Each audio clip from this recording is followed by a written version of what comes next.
7 steps to live off passive income starting from zero, and how long it takes.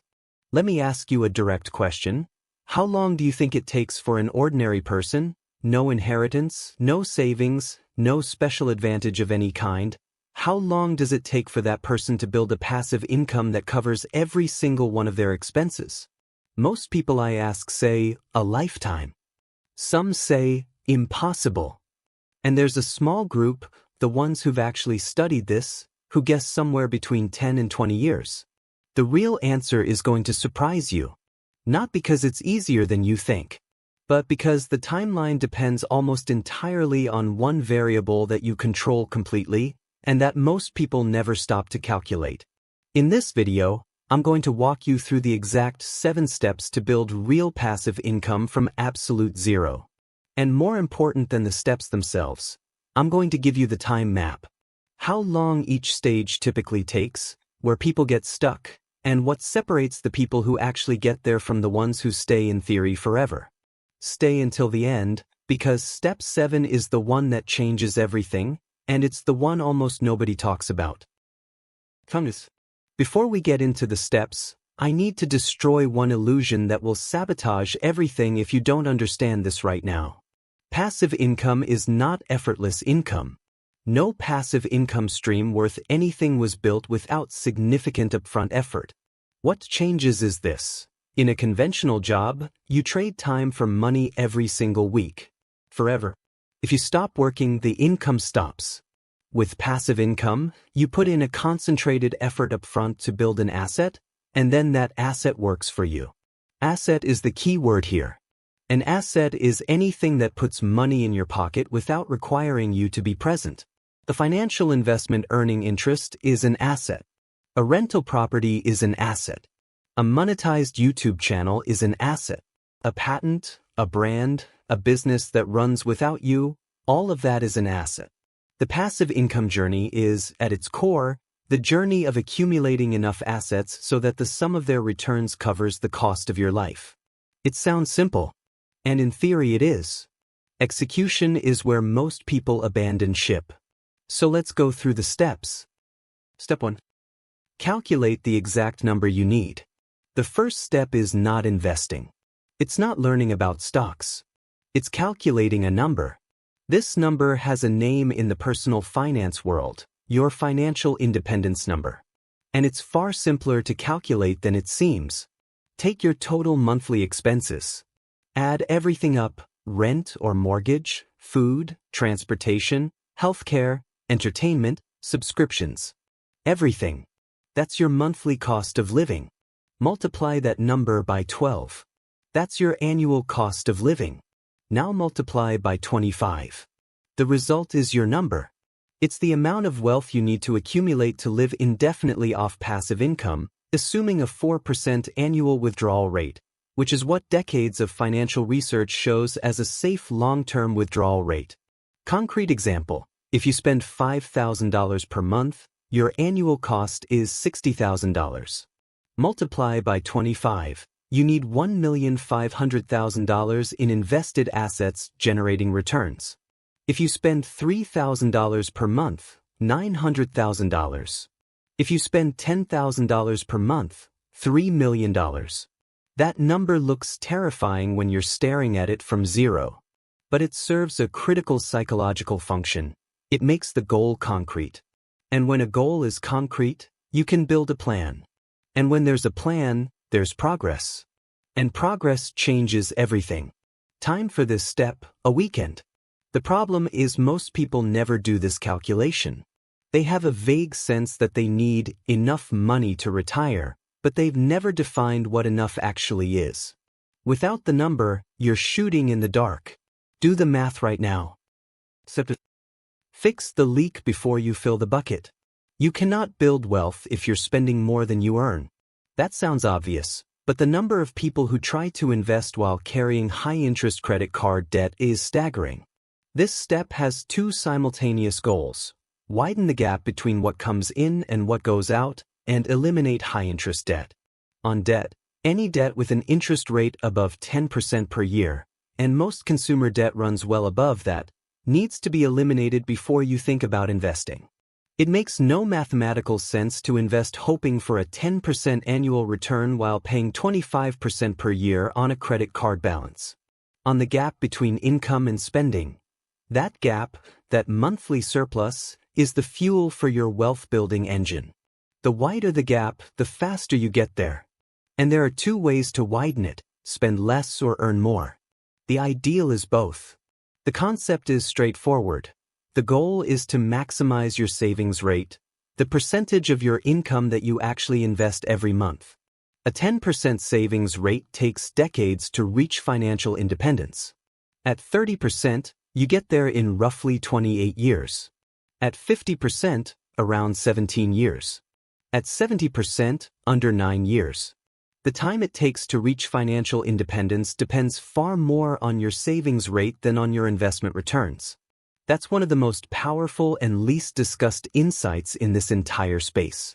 Typical time for this step: 6 months to 2 years, depending on current debt levels and your financial situation. Step 3.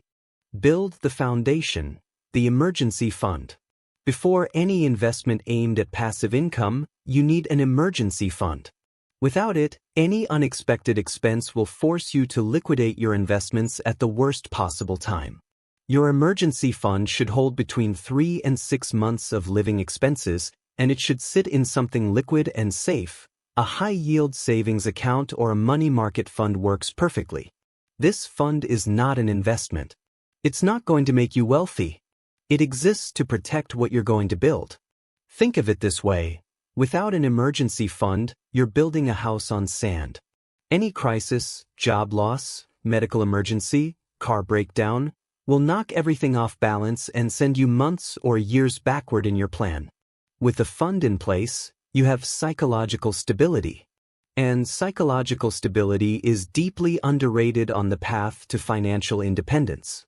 It's what keeps you invested during market crashes, economic uncertainty, and the inevitable moments when everything feels like it's going wrong. Typical time for this step: 3 to 12 months, depending on your available monthly surplus. Step 4. Choose your passive income streams. This is where the heart of the process begins. With a solid foundation and your emergency fund in place, it's time to choose where you're going to build your assets. There are essentially 3 categories of passive income available to an ordinary person. The first is financial passive income. This is the most accessible place to start.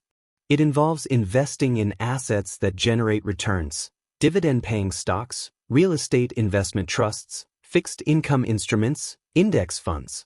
You put money in, the money works, you receive income.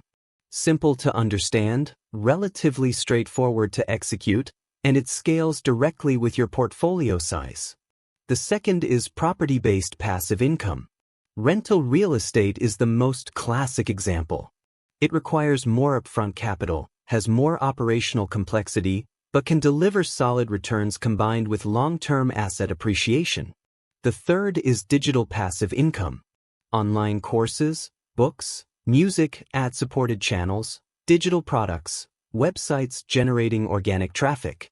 Here the upfront effort is time and knowledge, not necessarily money. And the scaling potential is enormous. You create something once and can sell it to thousands of people with no additional cost per unit. For most people starting from zero, the smartest combination is financial passive income as the main pillar, built consistently over time, with gradual diversification into other categories as the portfolio grows. One important thing: there is no perfect passive income stream. Each one carries risks, requires maintenance effort, and has its own characteristics. The key is understanding what you're building and not abandoning the plan because of normal fluctuations. Typical time to see meaningful results from this step: 1 to 3 years before the accumulation starts to feel like it's gaining real momentum. Step 5. Let compound interest do the heavy lifting. This step isn't an isolated action. It's a principle that runs through everything else. But it deserves its own spotlight because it's the central mechanism that makes the whole thing work.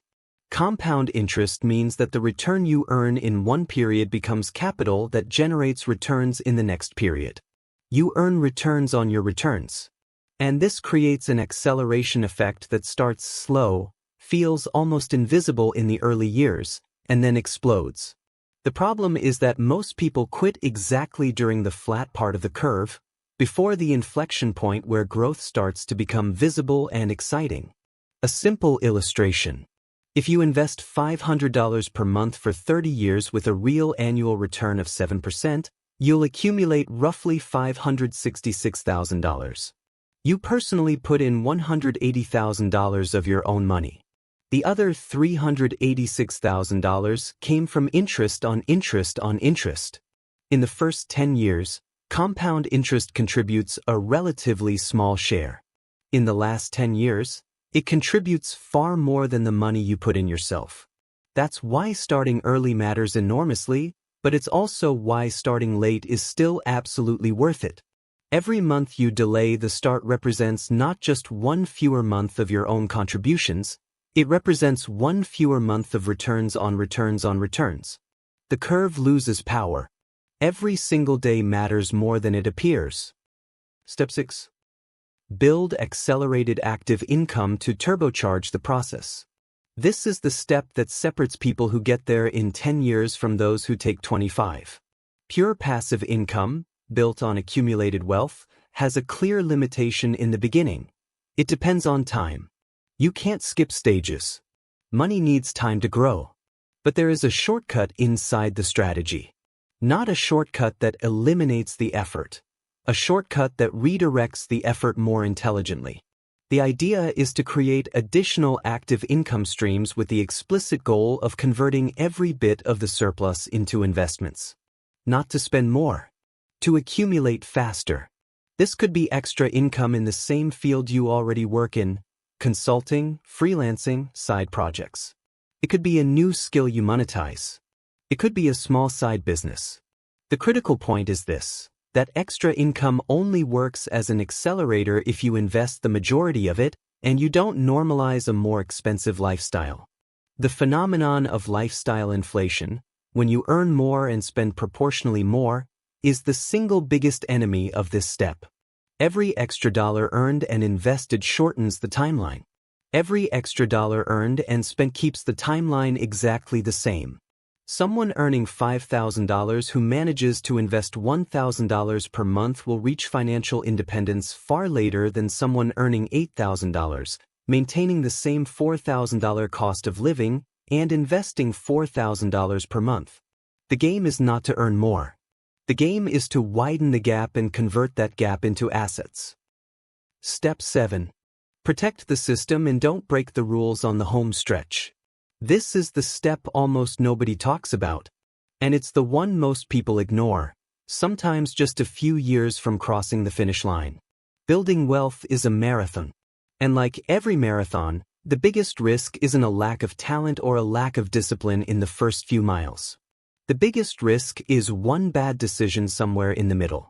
Specifically, there are 3 behaviors that destroy years of building. The first is withdrawing investments on impulse. An opportunity that seems unique, a business deal, a trip, a renovation. I'll just pull a little out, I'll recover it later. It rarely comes back.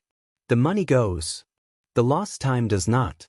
The second is taking on risks that are inconsistent with the goal. Speculative assets, businesses promising extraordinary returns, schemes that sound too good to be true. The larger the portfolio you've accumulated, the greater the percentage impact of any loss. Someone with $50,000 invested who loses 50% on a bad bet lost $25,000 and maybe a few months of work. Someone with $800,000 who loses 50% lost $400,000 and potentially years of building. The third is stopping learning. The financial environment changes. Tax legislation changes. The best strategies from 10 years ago are not necessarily the best strategies today. Someone who built wealth and stopped paying attention can lose significant advantages simply through inertia. Protecting what you've built is just as important as building it. Conclusion and how long it takes. So, how long does it actually take? Here is the honest answer. It depends, but you can calculate it. If you spend $4,000 per month, you need roughly $1,200,000 in wealth. If you can invest $1,000 per month at a real return of 7% per year, you get there in approximately 30 years. If you can invest $2,000 per month, you arrive in roughly 22 years. If you can invest $4,000 per month, half a $8,000 income, you get there in under 15 years. The most powerful variable is not your investment returns. It's how much you can invest every month. And that depends on the gap between what you earn and what you spend. That is the equation. The good news is that equation has two sides you can move. You can reduce spending. You can increase income. And every movement on either side shortens the road.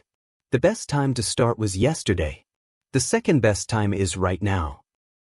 If this video made sense to you, share it with someone who needs to hear it. And let me know in the comments, which of the 7 steps is the hardest for you right now? I read every comment, and I reply whenever I can. See you in the next one.